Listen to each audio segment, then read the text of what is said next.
الرحمن الرحيم صلى الله عليك يا سيدي يا رسول الله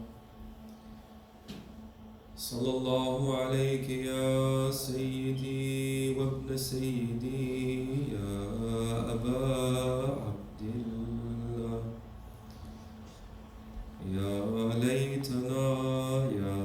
ليتنا كنا معكم فنفوز فوزا عظيما. السلام عليك يا أبا عبد الله وعلى الأرواح التي حلت بفنائك. عليك مني سلام الله أبدا ما بقيت وبقي الليل والنهار، ولا يجعله الله آخر العهد مني لزيارتكم جميعا. السلام على الحسين وعلى علي بن الحسين وعلى أولاد الحسين وعلى أصحاب الحسين ورحمة الله وبركاته.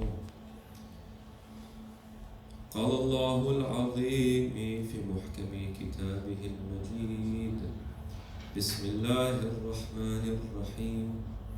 ومن آياته أن خلق لكم من أنفسكم أزواجا وجعل بينكم مودة ورحمة إن في ذلك لآية لقوم يتفكرون.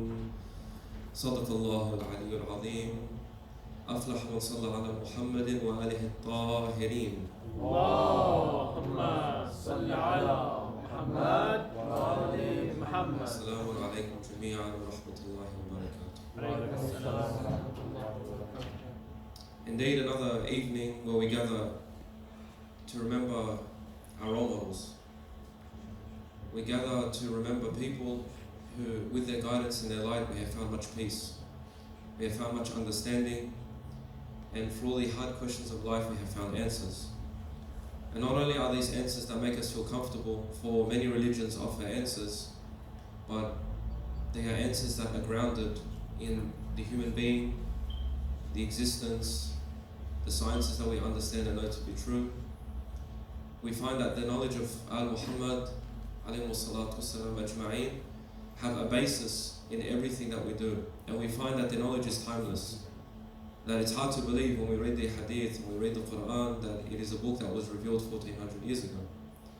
If you look at Australia only 100 years ago and you look at Australia today, I'm sure that the Australian from 100 years ago, if they were to teleport somehow through a time machine and saw Australia today, nor would they understand the accent, nor would they know what the culture was about.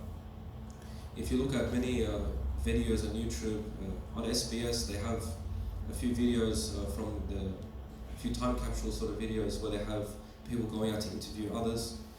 And you listen very distinctly to the accent of the Australian in the 1950s and 1940s, where things were still black and white. The accent wasn't what the accent was today. And you also notice that the dress code was different, the understandings of modesty was different, what was socially correct and incorrect was different. And in every age, things change. You know, the society we live in today, where everything is basically free for all, do as you like when it comes to pleasure, this is something that's still very new to Australian culture, let alone culture even in the Western world. The idea that you can smoke weed, it's okay, or it's cool, and they're lobbying to legalize it. Whereas when I went to high school, which wasn't that long ago, so don't think of that old, people who smoked weed were frowned upon. We'd say, that guy would say, Fulan is a pothead, don't talk to that guy. That's how it was. Now, due to more developments in media and hip-hop music and the glorifying of what is haram, which is one of the signs of the last time, where the Prophet says that in the last age, the people of sin, you know, what is sinful will be considered what is good, and what is good will be considered quite sinful to people. That is to avoid swearing, to avoid alcohol, to avoid illicit sexual relations. You're quite a prude, you're backwards, you're dogmatic, you're closed-minded. Whereas if you're a person who indulges in all the pleasures that are available to us, you're cool, you're accepted. So this type of behavior is probably about 30 years old, even in Australia, to the level that we're speaking. You know, even in the 80s, to be a person who considered the same gender as someone that you can marry and have a normal relationship with and start a family, in the 80s was considered something quite unusual, even to Australian society. So when we're looking at all these different types of complications, you know, we gather just to simplify our life a bit, because it's a lot to take in. I understand for 100% it's a lot to take in, all the different things that we have. At the same time, I won't go off track too much. I want to talk about marriage. Now, I have the understanding that most guys here are not married yet, or looking to get married, and not already married. And unfortunately, the lecture is centered about how to have a happy marriage, so it's ideal if you're already married. At the same time, these are advices to take in and maybe to consider before you get married, some of these things that I might tell you from a person who unfortunately had to get married. Just kidding. Alhamdulillah, fortunately had to get married, and I did, and I chose to. Allah subhanahu wa ta'ala in Surah Al-Rum, He says, وَمِنْ آيَاتِهِ, from His signs, أَنْ خَلَقَ لَكُم مِّنْ أَنفُسِكُمْ أَزْوَاجًا, that from His signs that He created pairs from amongst yourselves. And He says, وَجَعَلَ بَيْنَكُمْ مَوَدَّةً وَرَحْمَةً. He puts between you mawadda, which is, some translations say love, but mawadda is different to hub. Mawadda is hub that you express outwardly. So when the Prophet says, لا أسألكم عليه أجرا إلا المودة في القربى, I don't ask you for any reward except that you have show love to my near ones. Mawadda is outward love to his Ahlul Bayt. And we show outwardly, we're not shy, we express it openly. We express it in the masira when we walk, we express it in our protests, we express it on the minbar, we express it to our family and our friends. The love of Muhammad and Al-Muhammad. Allahumma salli ala Muhammad wa ali Muhammad. And now Allah subhanahu wa ta'ala is very interesting. He says, وَجَعَلَ بَيْنَكُمْ. He says that He does it. So a lot of the time, out of the ego of the human self, we try to create everything around us. That our life is completely in our hands. Whereas the believer understands that when you really look at yourself, you really are pretty weak. It's a humbling experience when you realize just how weak you are. You can go to the gym and push a lot of weights. You can be the strongest guy in the room. And then these little things called microbes or germs enter your body and they floor you for 3 weeks. It might even kill you. Where did all your muscles go? In fact, it probably made it worse. So you realize just how weak humans are. We're weak to our desires. The instant, especially if you're a young man, a pretty girl gives you a wink on the bus. If she's dressed the right way, you forgot all of your salah and all of your siyam. Ajal. This is, we're talking, let's be realistic here. They sweep us off our feet and we forget many things. We forget halal and haram, and God forbid she walks up to you and she pulls the first move, it's over. So we're very weak. And a lot of the time, realizing your weakness is actually a strength in character. For example, with Yusuf alayhi salam, he says, وَمَا أُبَرِّئُ نَفْسِي إِنَّ النَّفْسَ لِأَمَارَةٌ بِالسُّوءِ إِلَّا مَا رَحِمَ رَبِّي. He says, I don't make myself innocent. Verily the soul commands to evil constantly, except what Allah has mercy upon me with. إِلَّا مَا رَحِمَ رَبِّي. So when we're looking at Allah subhanahu wa ta'ala putting that outward expressed love and mercy, وَجَعَلَ بَيْنَكُمْ مَوَدَّةً وَرَحْمَةً, yani Allah subhanahu wa ta'ala is needed in the aspect of marriage. You need Him there. You need Him there every step of the way. In fact, you need Allah subhanahu wa ta'ala every step of the way for everything that you do. Not because Allah is trying to prove a point. Allah does not have an ego that He gratifies like we do. That we feel good whenever we have some control over a person's life. Or we feel good when someone seeks us for advice. Allah subhanahu wa ta'ala doesn't have a thinking mind like that. We're talking about al-haqiqah, the reality of things. The reality of things is you're created. And by virtue of you being created, you have a creator, and that creator is more powerful than you. And that this world is a big universe that you're in with lots of influences and energies, and you have support. Allah subhanahu wa ta'ala is there to help you. That's basically His job. He's there to help you. He's made it incumbent upon Himself to be merciful to you. So in that respect, I want to go as quick as I can, because I know sometimes I have a habit of extending the lecture and making people tired. especially with my tone of voice. But inshallah, if you can energize this majlis with a salat ala Muhammad wa ali Muhammad. Allahumma salli ala Muhammad wa ali Muhammad wa ajil. One important thing when it comes to marriage is understand there is no love before marriage. Now this is the most controversial thing you can say, especially to a person who's lived in the Western world all of their life. That you love a person, like just like the movies, and there's a twinkle in her eye, and you look at her and she looks at you, and there's some connection there. This is all what we call Arabic waham, it's imagination. You know, when you're looking at a girl, you feel like you're falling in love, or the girl's looking at the guy and feel like she's falling in love. She's not imagining arguments in the morning. She's not imagining you leaving the wet towel in the bed every single day and making her change the sheets every single day. She's not imagining you coming home from work pissed off. Okay, she's not imagining these things, neither are you. You're not imagining her, being overly emotional about things you consider unimportant and having arguments. You're thinking purely of some fantasy that you've been sold to by movies. And what's important is that we are sold stories or narratives. Narrative is a very powerful tool in propagation of an idea. Surah Yusuf alayhi salam, Surah Yusuf is a narrative, it's a story from beginning to end. Allah subhanahu wa ta'ala, He employs the technique of narrating stories to us, because stories are powerful. Poetry is another powerful method. Speech, like what we're doing today, hearing a speech, listening, maybe adopting something. These are all methods of how we share ideas and propagate ideas. When you leave this building, many other ideas are sent to you. So when you listen to hip-hop lyrics, most of the time, what are they talking about? The accumulation of wealth, landing as many women as possible, and now in some cases men, and also how much they earn and how much better or superior they are in character to other people, which we call in Arabic, it's all tafakhur, just showing off, which is one of the spiritual diseases. Now a lot of the time our brothers might listen to that sort of music and want to, the term is hustle, they want to make money and they make that their focus of their life. Okay, alhamdulillah, that's good. Allah subhanahu wa ta'ala told you that in a much better way. He tells you earn your money because you're responsible. Don't earn your money to waste them.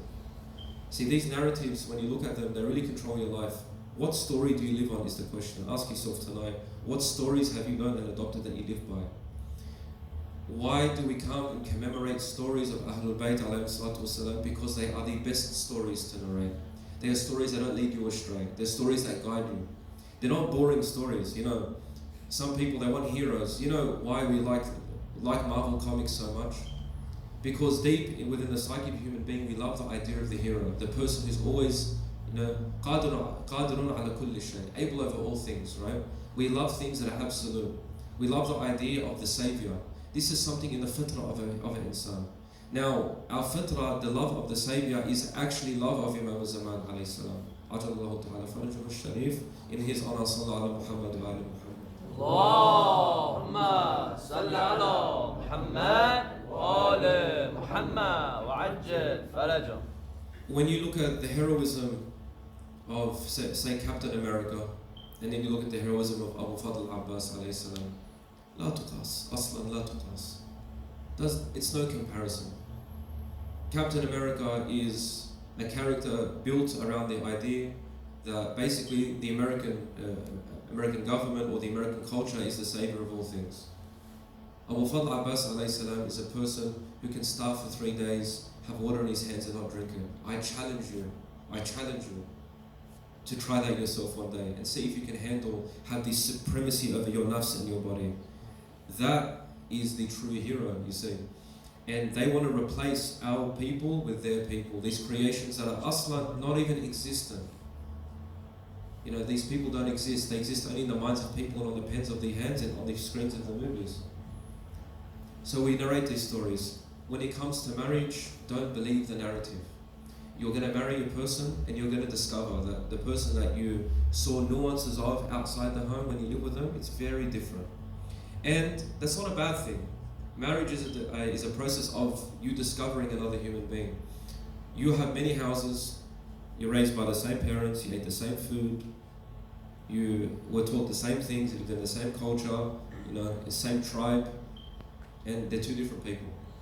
You and your brother argue all the time about politics and religion and all these other things, and you guys are completely different.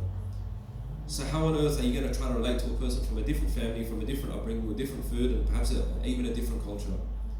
There's the challenge. Well, it sounds bad. Welcome to the world. The world is hard. It's a hard place. It's not for the weak.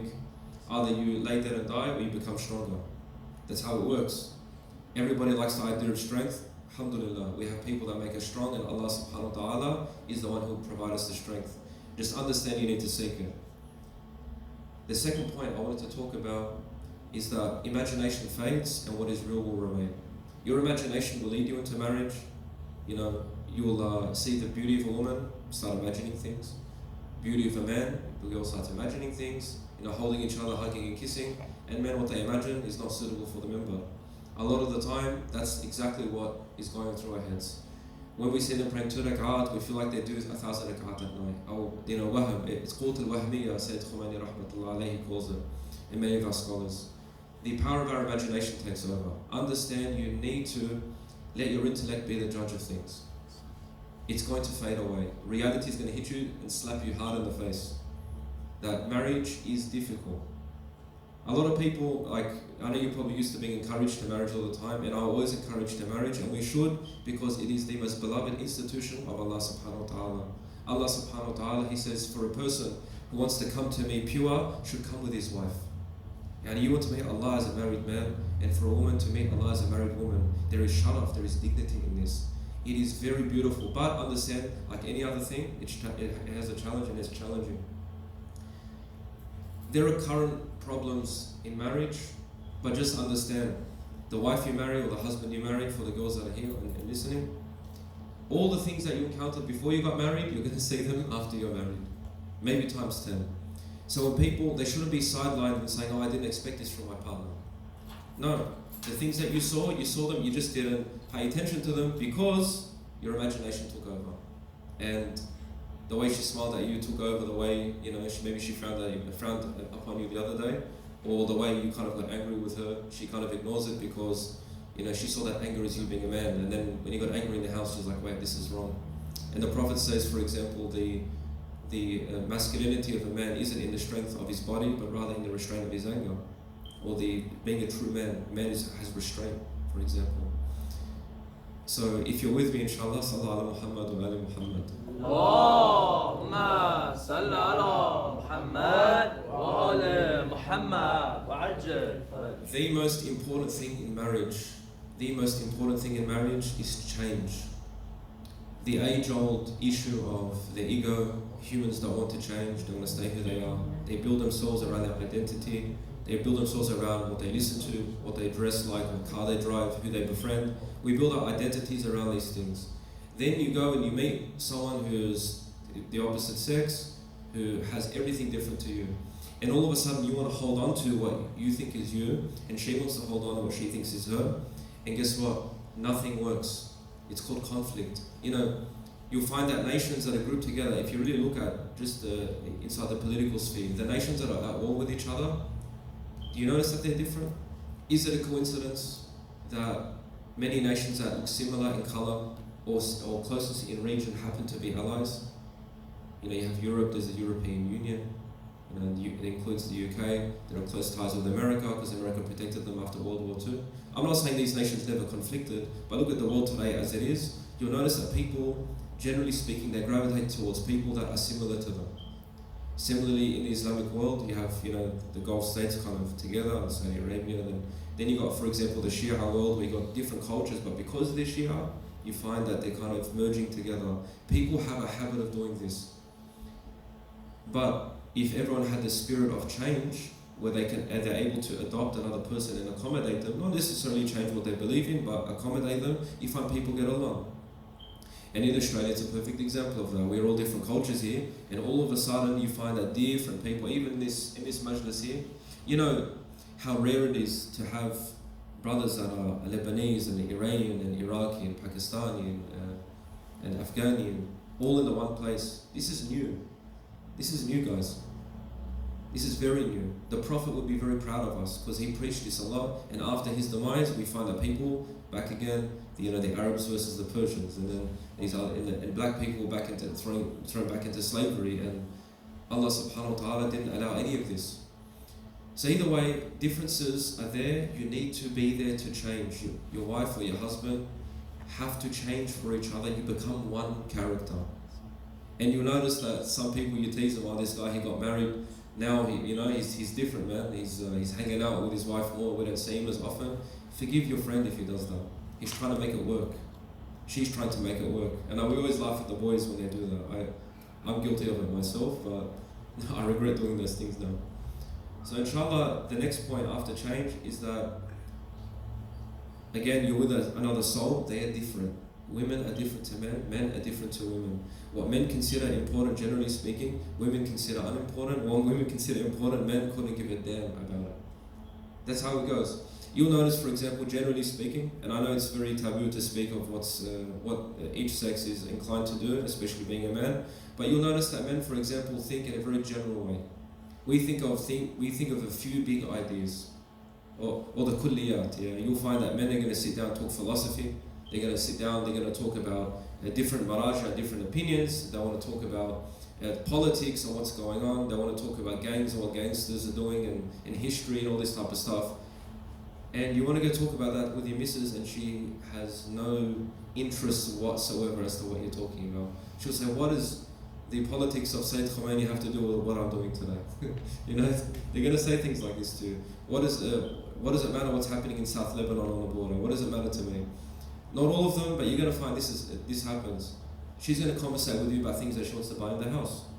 I saw this thing on sale the other day, it's very nice, I'd like you to take me. She's going to talk about how beautiful the house was arranged that day. These are things, women are inclined to things that are beautiful and particular. Allah subhanahu wa ta'ala made them from his jamal. He made men from his jalal, his majesty.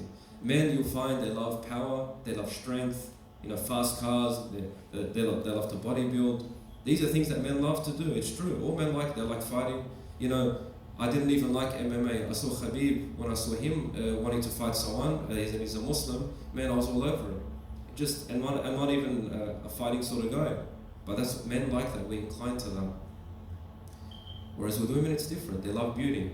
And if you want to see the evidence of this, that women love beauty, take a look at all the advertisements that you see, mostly directed at women. Look at all the beauty products, mostly directed at women. In one of the shopping centers, there are over 4,000 different types of products for women in terms of makeup and cosmetics. 4,000. Men have one type of makeup. They wake up in the morning, it's either I shave or I don't shave, and they leave the house. That's it. These things, we're very different from each other. Respect those differences. There's a hadith that says that if a woman changes her house with no intention for Allah subhanahu wa ta'ala, Allah rewards her anyway. She's acting on her fitrah. That's how she is. Respect it and understand it. And she has to respect and understand you. That if you're a man, she has to accommodate your conversation. She has to kind of be interested in what's happening in the world and humour you. Yeah? She has to humour her as well. Which is another topic, inshallah, we're going to get into. With the salat ala Muhammad wa ali Muhammad. Allahumma salli ala Muhammad wa ali Muhammad wa ajjal farajah. All things are built. You build things. We build houses, we build cars, we build businesses, and we also build relationships. Relationship building is extremely important. You need to know how to build a relationship. Building a relationship, usually starts with the hello. I don't know if anyone here is in sales, but there's something called a cold call and a warm call. Cold calling is when you call a person and you've never spoken to them, they've never spoken to you, and somehow you're going to pull a miracle and try to get a lead off this person on the telephone, right? Or at least make a sale. Eventually, when you start building a relationship, you start building some ties, you start realizing there are commonalities, there is nice conversation between you, and you start warming up the relationship. Marriages need to be warmed up. You need to know that you're building a relationship. There is no obligation for the both of you to stay in the marriage. Now talaq or divorce is makruh, the most makruh thing with Allah. Disliked strongly, but it's allowed. So no one is really obliged to stay in a marriage. You're there because you choose to be. If you choose to be in a relationship, therefore you need to choose how to build it. Understand each other's interests. Understand what they like and don't like. Learn the person. People think that it's just organic, that it just happens on its own. Nothing happens on its own.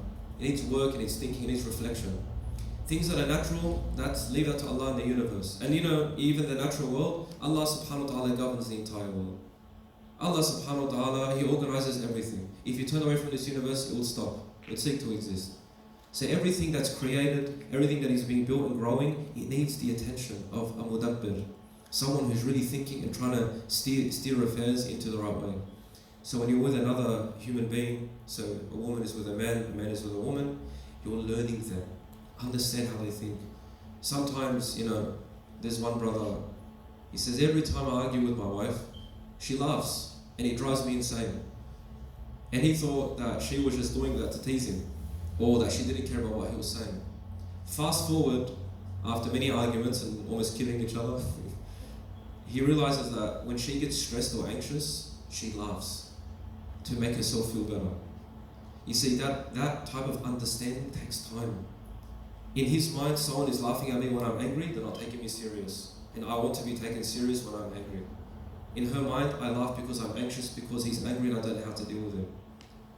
You see how many people, subhanAllah, many people have ended relationships because they misinterpret each other.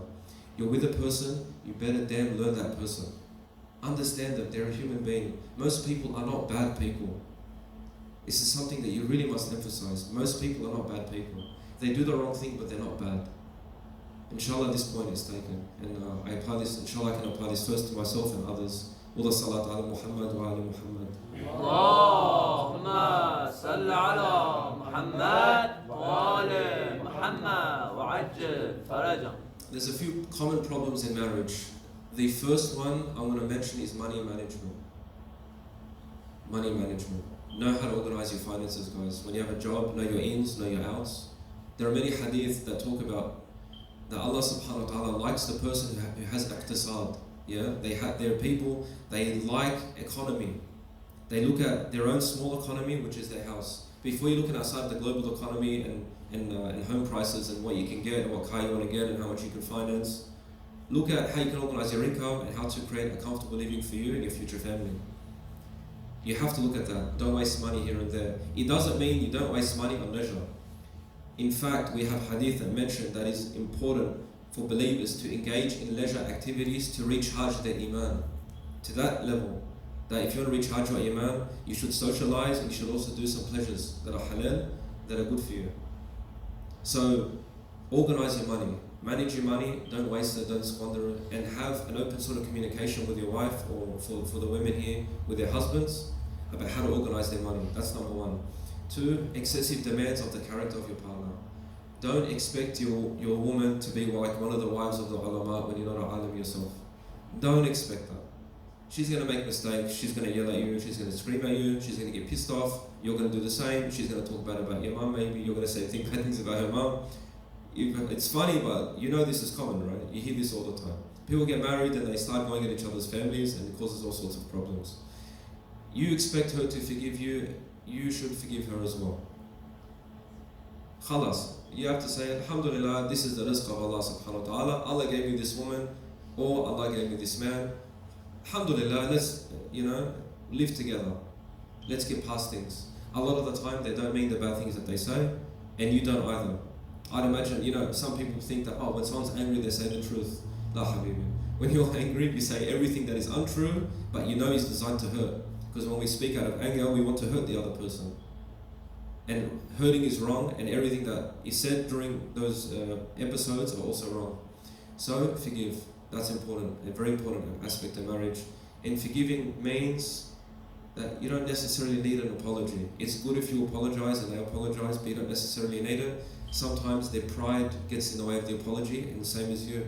Sometimes your pride will get in the way of an apology, but you'll try to make it up another way. You might come home and bring, flowers or something, or you might come home and bring a gift, or you might want to take her out, or she might make you that thing that you like. She calls you and she says, that meal that you like, I want to make it for you.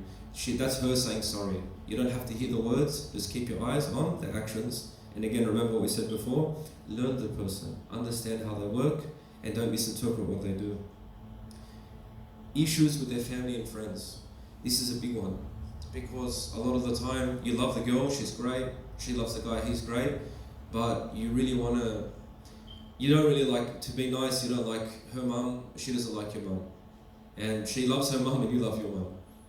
And maybe our parents, because they're old school, they have this mentality where the daughter-in-law or the son-in-law, we have to give them a hard time so they don't hurt our daughter or son.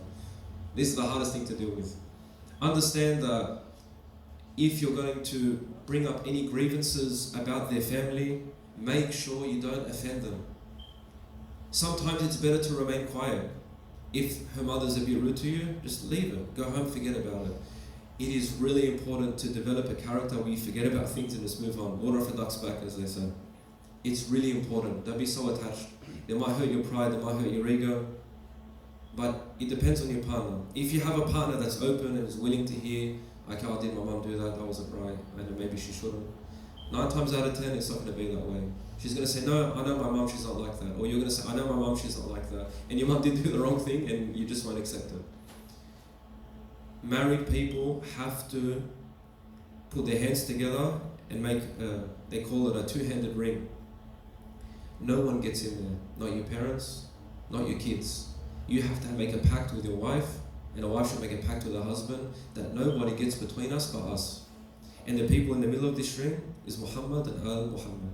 Allahumma salli ala Muhammad wa ali Muhammad wa ajjal. Are we okay for time? Yeah, go. Inshallah. Up to you guys. Yeah. If you're for good for time, Sallallahu ala Muhammad wa ali Muhammad. Allahumma salli ala Muhammad wa ali Muhammad. Everyone's gonna get married, so we we'll need extend to the know lecture, about this inshallah. knowledge, so keep going. Allah barik fik, ya Rabbi, inshallah. Whenever you're tired, just Allah barik fik, ya Rabbi. Boredom is another one. You're going to get bored.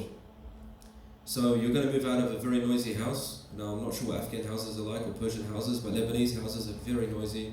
In and out, it doesn't stop, man. 2 in the morning, you're going to get phone calls from your uncle, he wants to talk about things. That's how it is. Then you're going to get married and move into what looks like a graveyard because it's just you and this woman, and subhanAllah, when you get married, no one wants to call you anymore. You know? And they all want to complain why you don't visit them, and they never visit you, and all sorts of issues, yeah? You're going to be bored. You're going to go to work, maybe she goes to work, you're going to come home, you can prepare the food, you guys both clean up a bit in the house, okay? You put your shows on, you put your Stan or your Netflix, find something that's like semi-halal. Most of it's haram, you got to avoid it. And then you're going to sit after an hour, okay, alhamdulillah, what do you want to do now? Okay. There are other things couples do to fill their time, but most of the time that's not a daily occurrence. So what else do? You get bored, mix it up. Marriage is not supposed to be boring, it's supposed to be fun, especially when you're young. In fact, most old people, they say, I wish I had the energy of my 20s and my 30s. Now, when it comes to my marriage, I would have done a lot more, would have travelled more, would have gone out. What's lucky in Australia is that if you want to go out, take a weekend somewhere, and go for a long drive, you've got Airbnb, you've got Uber Eats, everything's at your fingertips. You can go places, just have a bit of money, save up a bit, and just go for a trip. Don't get bored, mix it up. Like I said, everything has to be managed. Yeah, you have to build your happiness, and also if you're bored, that means you've got to do something to cure the boredom. It doesn't naturally just come up, you've got to do it. And that's the thing, people think that it just naturally happens together, which is another narrative that we've been sold to by Hollywood and things like that. Things don't just naturally happen, generally speaking, you've got to go and do it. And then you'll find that Allah subhanahu wa ta'ala inspires you guys to do things, and if you walk with Allah subhanahu wa ta'ala, you'll find that He inspires you to a lot of goodness, a lot of goodness with each other. There are sexual issues in marriage. Sometimes the attraction's not there. Now, sometimes your wife's not in the mood. I'm very rare to find a man not in the mood, so more often than not, it's a woman that's not in the mood.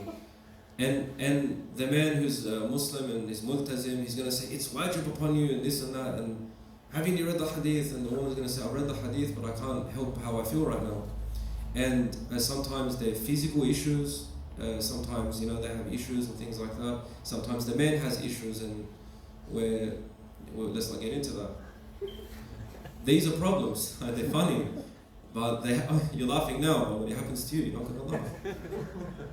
So what happens is, these things, you need to resolve them as soon as you can. What's important is that, for example, she's not available to you one night or 2 or 3, have some patience in this situation, be sensitive of her feelings. Yes, many things are wajib, but you don't want her to use that line on you. Hey, it's wajib upon you to do this and that, and you're like, well, I can't. Or she's like, well, it's wajib, go do it. Allah yak, Allah will you, my friend. You don't want her to pull that line, so don't pull that line on her. At the same time, if things that are wajib, you can forgive her for certain things and she forgives you for certain things. That's why you have that ayah. وَجَعَلَ بَيْنَكُمْ مَوَدَّةً وَرَحْمَةً. Rahmah is that one interpretation is you have the ability to punish, you have the ability to say that's wrong, but you don't. That's rahmah. You have the point with you, if they've done wrong, you can give them a word and say, look, that's wrong, but you don't do it. We have our limits, but try your best to have a heart of mercy in marriage. It's very important.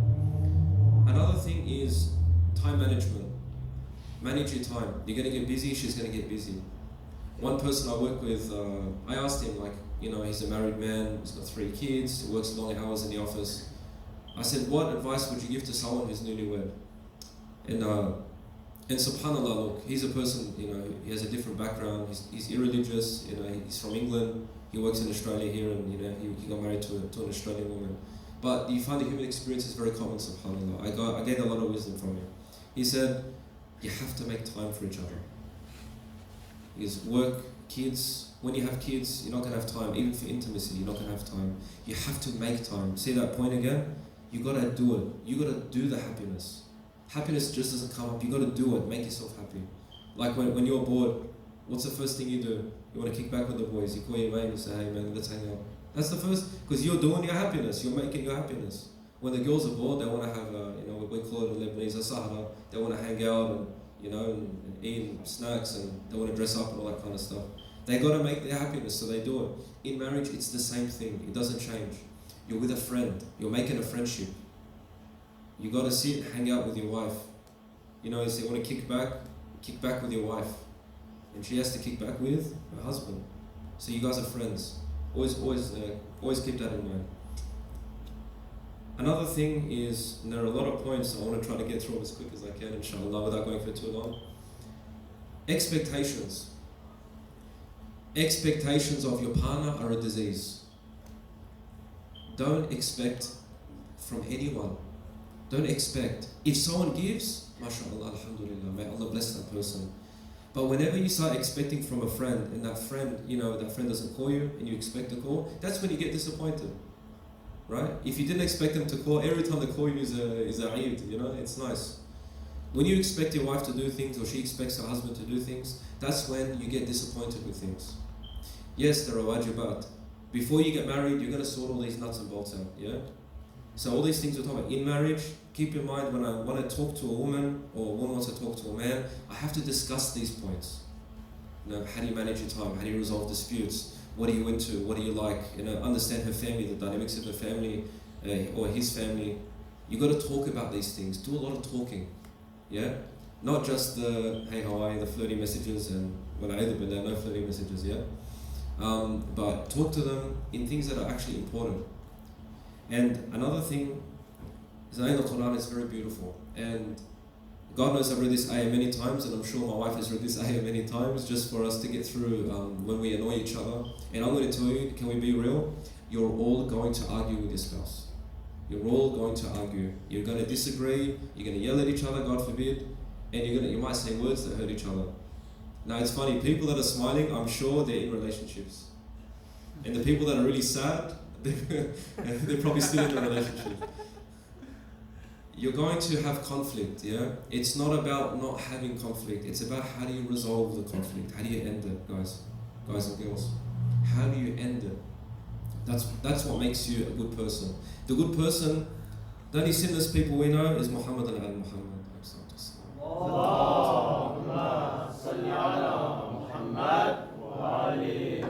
Otherwise, we are all full of faults, and we're simpletons, and we make mistakes, and we're, again, like we said before, we're very weak to our character.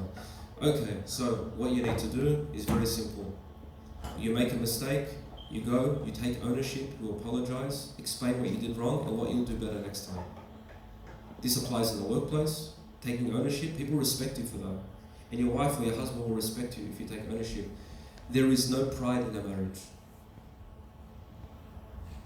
Is that clear? There is no pride in a marriage. You both humble before each other. Be humble before each other. Allah subhanahu wa ta'ala wants you to be humble with His